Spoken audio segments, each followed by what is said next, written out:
Hi, Hi. thank you so much for talking to us about Code 8. Of I'm here course. with Robbie Amell. I'm Suhaila with Temple of Geek.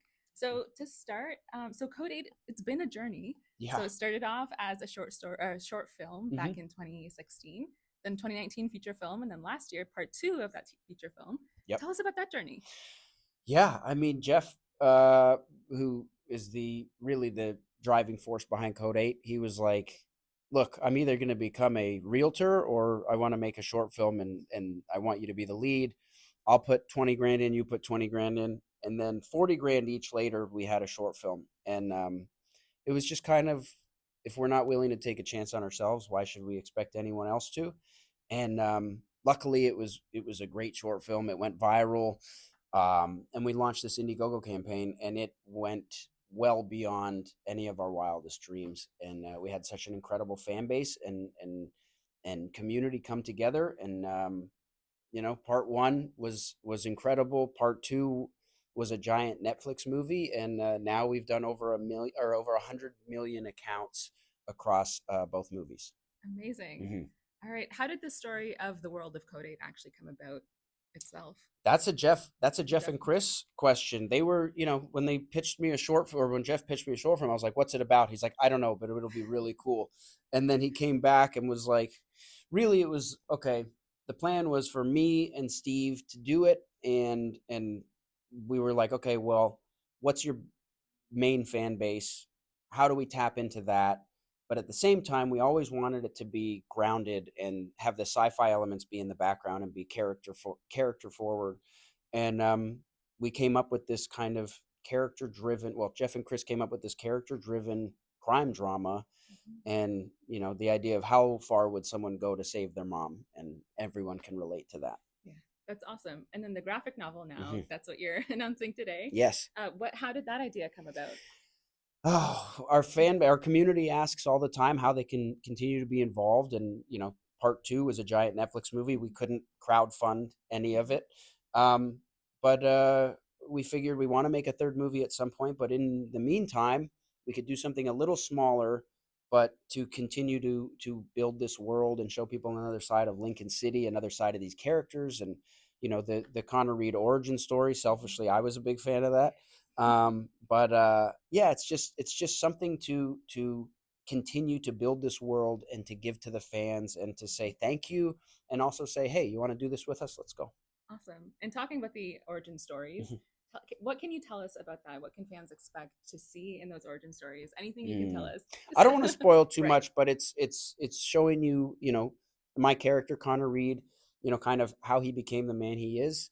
Um, Lincoln City, we go over it a little bit in the opening title sequence of Code 8, and the automation and people with powers, and how it kind of shaped this city that they live in. I don't want to give too much more than that because that's the whole point of making the graphic novel, but that's kind of the gist of Awesome. And then also in the movies, there are some incredible Canadian actors. it. We've got Gene Yoon, Alex Malari Jr., and so many more. Was that was that an intentional choice? Yeah, I mean, the part of it is the way we make these movies is with friends and family in Canada. The only American across both movies was Sung Kang, who took a chance on us and did the short film with us, and was amazing in part one. Mhm. But it's just, we're super proud to be Canadian. We shoot it in Canada. Toronto and Hamilton is Lincoln City, so Mhm. we want homegrown Canadian talent, and there's a lot here, so we're very lucky. Cool. Do I have time for a couple more? Okay, awesome. So shifting a little bit to just sci-fi in general, you've done Mhm. quite a bit of sci-fi stories Hmm. in your career. What Yes. is it about sci-fi that keeps you coming back? Oh, the pay? I don't I mean, I think that part of it is just in this business, you kind of uh, take the shots you're given, and I've been very lucky to work with great people. They just happen to be across sci-fi projects. I'm a big fan of sci-fi. I'm not really looking for some weird period drama. Like my wife would love to do something like that, and it's not to say I Mhm. wouldn't. It's just not really on the forefront of what I'm looking to shoot. Mhm. And I like grounded sci-fi. I'm a fan of it. Some of my favorite movies are kind of grounded sci-fi, and um, and yeah, I guess once you get into something like that, it helps to kind of track that fan base. Awesome. Hmm. And there's a couple sci-fi stories that you've done that I'm a really huge fan of. The Tomorrow People, Oh, cool. Upload, yeah, Thank you. Thank you. and very similar sort of like storylines of there being a group of people that are being hunted for some reason or another, powers, or with Upload, some sort of secret. Hmm. Is that a particular element that you enjoy or look for in any stories? Kind of like underdog, or even like minorities, kind of like that allegory of like minorities and that sort of thing. Especially with Code 8, it kind of felt like there was the allegory of minorities here in North America, and some of the kind of like unsavory, I guess, attitude towards some of that, like migrant workers and all of that. Yeah, I mean, you're always you're trying to say something without pushing it down people's throats, and make people think when they're watching something, and hide it with some sci-fi, and Yes. make it so you finish watching the movie, you think, man, that was really cool, and then an hour later you're like, huh, that was kind of interesting, I never thought of it that way. Mhm. And that's Jeff and Chris. They're great writers, and you always want to find characters that people can see themselves in, and relate to what is going on, and hope that you can give people a reason to think one way or another, or change their thinking. And Code 8, I always found to be kind of in a gray area. Things weren't black and white. It was like, you would have two people arguing after watching Code 8 and being like, no, I saw it this way. No, I saw it this way. No, he should have let his mom die. No, he shouldn't have let his, like, I think that that's interesting. And I think that makes good storytelling. But I'm glad that you like Yeah. them so much. Yes.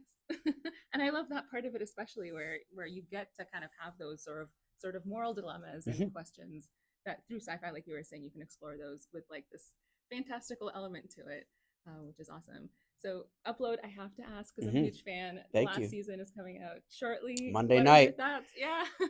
I love the show. I'm super proud of the show. I love the cast. I love the crew, and the creatives behind it. It's bittersweet because it's a final season, but it's really great to have a final season, and a series finale. And the series finale gives people closure. And um, I think one word that I keep hearing back from people who have watched it is that they are very satisfied with the ending, which I think that's actually a great word, Yeah. because sometimes series finales are tough. A lot of times you don't get a series finale, so Mhm. I'm very excited about it. I love the show, and I will miss it, but I think it's a great way to end it. Yeah, and that's like, as fans, that's all you can ask for, is just a satisfying way for the story to 100%. end, Yeah. for sure. And then for Code 8, you Mhm. mentioned part three potentially. Yeah. What's up next outside of the graphic novel? Yeah, we want to do a part three. I mean, part one and part two are wildly successful. Mhm. It's become a pretty big machine. So when we do part three, you don't want to go smaller. So, Yes. one, two, three, and we'll get back to it when Jeff and Chris are ready. Because really, Steve and I come in, and we have a tiny bit of prep. We shoot the movie and a tiny bit of post. Jeff and Chris have to live and breathe this thing for several years at a time. So it's when they're ready, and we've got a couple other things going on. So as soon as we can, we're going to jump back into it. Amazing. Well, thank you so much for your Thank you. time. I'm excited for this graphic novel and hopefully another movie. I hope so. Yeah, thank you so much for your Thank time. you.